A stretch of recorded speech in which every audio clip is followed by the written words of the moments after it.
그래서 저도 나중에는 이제 뭐 개인적인 이야기 좀 설명하고 우연히 이 현공법을 갖다가 알게 돼가지고 그동안 공부를 하면서 대학에서 이 현공법을 호남 지역에서만 제가 처음 발했어요. 어쩌다가 이제 때가 돼서 또 이 현공풍에서는 20년을 주기로 문이 바뀝니다. 그런데 구이 있지 않습니까? 그래가지고 간단히 180년을 크게는 주기로 그리고 20년을 주기로 항상 운이 바뀌게 돼 있어요. 근데 그 20년이 예를 들어서 2004년에서 2023년이요. 20년이니까요.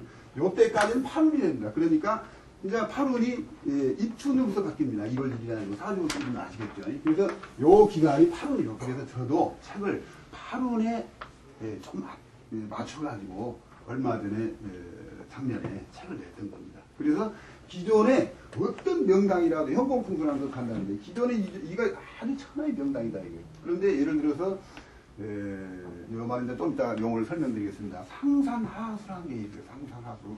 상산하수의 묘자리를 써버리면은 말하자면은 거꾸로 돼버려요. 그 말을 설명드리기 잠깐 요 말씀드릴게요. 배산임수란 말 모르는 사람은 없습니다. 풍수들이 치고 뒤에는 산이 있고 앞에는 물이 있으면은 그게 뭐 어쨌든 겁니까? 좋단 거죠. 그것이 잘못된 거예요. 배산임수란 말이. 배산임수란 말은 풍수 용어에 불과합니다. 뒤에 산이 있고 앞에 물이 있다는 그거 자체가 배산임수지 배산임수다고 해서 좋은 게 아니다 이거예요. 그러면 배산임수란 말이 풍수 고전에 없습니다. 어느 책을 찾아봐도 배산임수란 말은 없어요. 우리나라에서 만들어낸 말입니다. 사실 조공 이런 말이 있어요. 뒤에는 시로고 조 안산조사 조는 말하자면 허다. 그러니까 배산임수하고 같은 말이죠. 배산임수란 말은 중국 풍수체이고 우리나라 풍수체이고 제가 식견이 짧은 건 모르지만 지금까지 배산임수란 말을 뭐 어디 경산대학교고 어디 뭐 대학교고 배산임수 출자가 어디요? 아는 사람 하나도 없어요. 왜? 본래가 없는 말입니다. 그래서 배산 그러니까 뒤에 산 있고 앞에 물이 있어서 좋은 경우가 있고요. 나쁜 경우가 있어요. 예를 들어서 저기 서울시 잘못 여기가 한강이 있는데 한강이 이렇게 흘러요. 그럼 집을 질 때 전부 다 이렇게 이쪽을 바라보고 진 경우도 있지만 상황에 따라서 이쪽에 도로가 있으면은 이쪽을 바라보고 지잖아요. 그럼 뒤에가 물이 있죠. 뒤에가 물이 있고 앞에 산이 있어서 좋은 경우가 있어요. 이것이 바로 현공풍수입니다. 그런데 그것이 24좌향별로 말하자면은 실질적으로 요 책만 봐도요. 자, 이것이 풍수가 그거 다 압니다, 사실. 제가 그럼 설명을 조금 드리면 이것이 바로 현공풍수예요. 그래서 똑같은 좌향이라도 예를 들어서 간단히 예를 들어서 예를 들자면 실운기가 지난 20년 동안에 1984년부터 2003년도까지 올해까지 예를 들자면 갑자 경향이나 또는 이 경자 있죠. 요 두 개를 쓰면 안 망은 일이 없습니다. 거의 95%만 그렇게 되어 있습니다. 갑자. 그런데 이거 명단인데 예를 들어서 치료기간이니까 예를 들어서 10년 전에 어떤 사람이 갑자 경향을 썼어요. 자리가 현기적으로 용혈사수가 잘 구비가 되어 있어요. 근데 갑자 경향을 썼어요. 그런데 망해요. 망해도 엄청나게 망해버립니다. 사람이 죽어나가기까지요. 도저히 기존의 현기풍수, 토태법, 정음정해암법, 그게도 많죠. 보성수법, 장생수법, 안 풀어집니다. 안 풀어져요. 근데 현공으로는 간단히. 내가 이거 사례 중심으로 좀 지루할까 봐서, 제가 이제 광주에 사는데, 광주 신문사 편집국장하고 같이 어디를 가는데, 자기 친구 묘당 잠깐 봐달래요. 그래서 가서 봤어요. 봤더니, 갑자 경향이요. 근데 갑자 경향도 이제, 좀 두 가지가 있어요. 갑자 경향도 하계가 있고 책계로 두 가지 나눠집니다. 여기. 근데 갑자 경향 책계라고 쓰면은 요거 잠깐만 설명 좀 드릴게요. 예를 들자면 이게 자자죠, 자자요. 자자면 우리가 보통 이렇게 둥근 이렇게 5개 돼 있죠. 그래가지고 얘가 갑자, 병자, 무자. 경자인데 이거 안 써져 있죠. 안 써져 있는 것은 요건 쓰지 말라는 겁니다. 사막풍수에 있어요. 그런데 요렇게 3개. 요거 하나가 총 15도죠. 이렇게. 15도인데 여기까지 9도죠. 9도. 요쪽 3도고 요쪽 3도죠. 요 9도가 소위 하계입니다.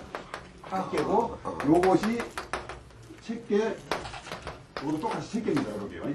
그런데 갑자 경향에서 요 책계를 써버리면은 쓰자마자 맞는 거예요. 책에 살짝 한번 가볼까요?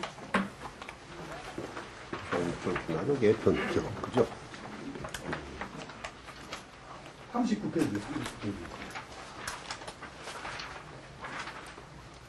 39페이지 표 보는 방법이요.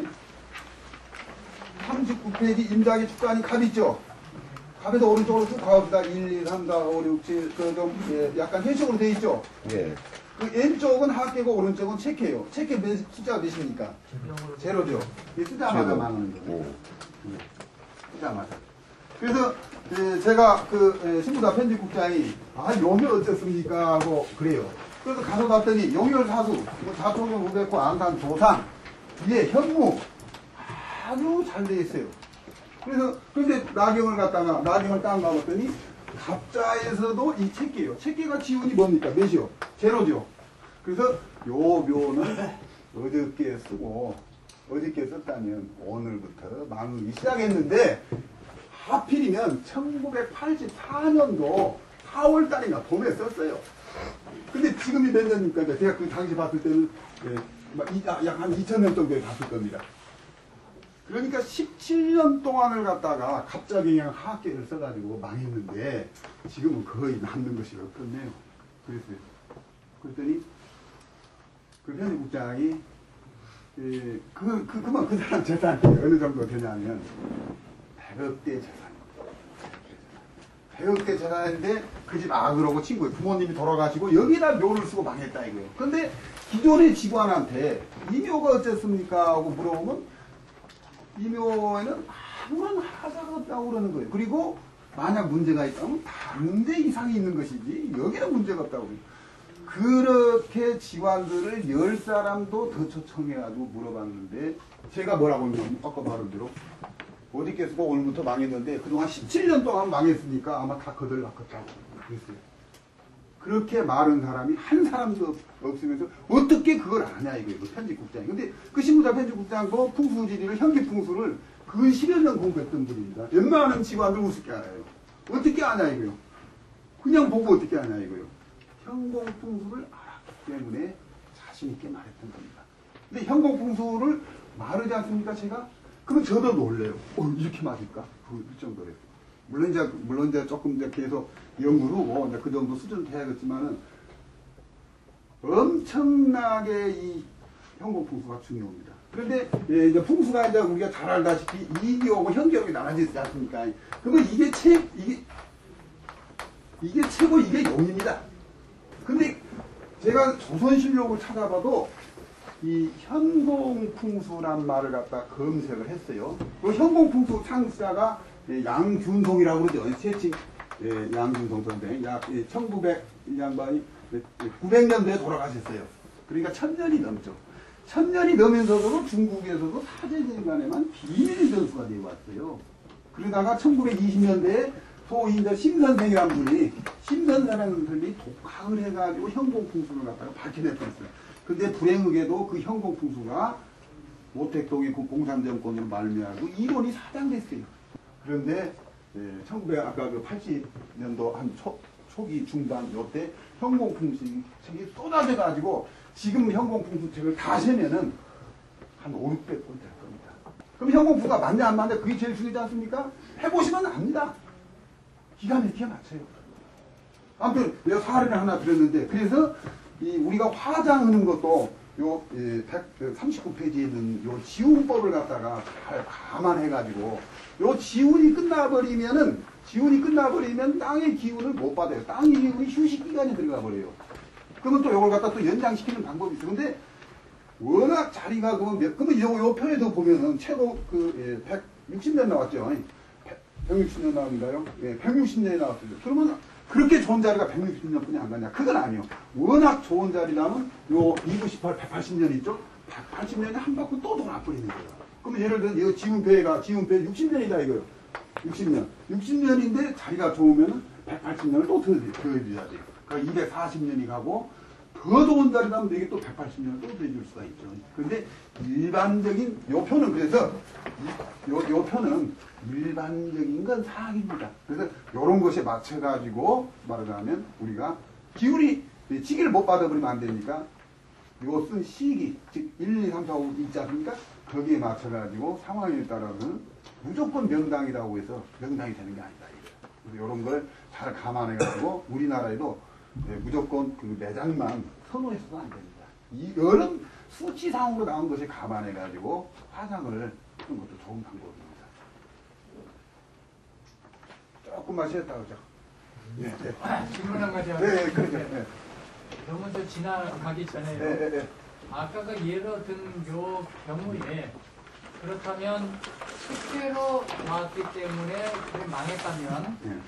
하학회로 나왔으면 근데, 괜찮은 건가요? 아니, 근데 이제 보시면 아시만요. 네. 학계도 똑같은 케이스요. 근데 이제 똑같이 안 좋아요. 근데, 이 책계는 망하는 것이 바로 망해버리죠. 요 학계도 마찬가지입니다. 이 치른 기간에 갑자 경향이나 경자 갑양을 갖다가 놓은 집은 물론 여기서 피해가는 방법이 있습니다. 근데 이제 그 산 자체가 처음부터 어떤 형태로 생겼어야지 피해가는데 제 경험으로는 95, 저도 많은 사례는 없습니다만은 제 갑자 경향이나 병자 경향 이렇게 써가지고 사람이 죽거나 뭐 직사를 하거나 집안이 경제적으로 완전히 소위 이걸 한마디로 말하자면 가파인망이라고 하더라고요. 가파인망. 살리면 살린 대로 사람 산 대로 다 망해버립니다. 근데 이제 더 깊이 들어가면 이게 이제 제일로 이제 나도 현공품을 배우다고 이런 게 있어요. 그러면 요 묘를 쓰고 아들이 다섯이다 이거요. 딸이 셋이고 누구한테나 있죠. 그거 있죠. 그것이 현공품에서 지금 비밀로 안 가르쳐준 부분 중에 하나입니다. 누구한테 가냐. 근데 깊이 들어가면 이렇게 합니다. 첫째는 남자한테 가냐, 여자한테 가냐 알고요. 더 깊이 들어가면은, 몇째 아들, 몇째 딸, 또 이런 식으로, 둘째 딸, 첫째 아들, 셋째 딸, 거기서 장남, 소남, 중남, 여기 구분되는 거 있죠. 거기서 더 들어가면 무슨 천간지지까지 해가지고, 뭐 병술생이면 병술생, 을축생이라면 을축생, 여기까지 나중에 들어갑니다. 그리고 이제 또 이제 더 깊이 들어가면은 이제 누구한테 가냐. 그리고 또 한 가지는 언제 저 사람이 행정권에서 합격된가. 또는 언제 저 사람이 망하게 되는가. 그것은 이제 또 여기가 20년 단위라고 했죠. 근데 세운 있지 않습니까? 사주볼 때도 대운 있고 세운 있죠. 세운에 가지고 1년 단위로 해가지고 여기다가 그걸 보고 소위 자백법이라고 해가지고 돌립니다. 무슨 자를 말해야 돼? 그래가지고 세운오고 쉬었다 그래.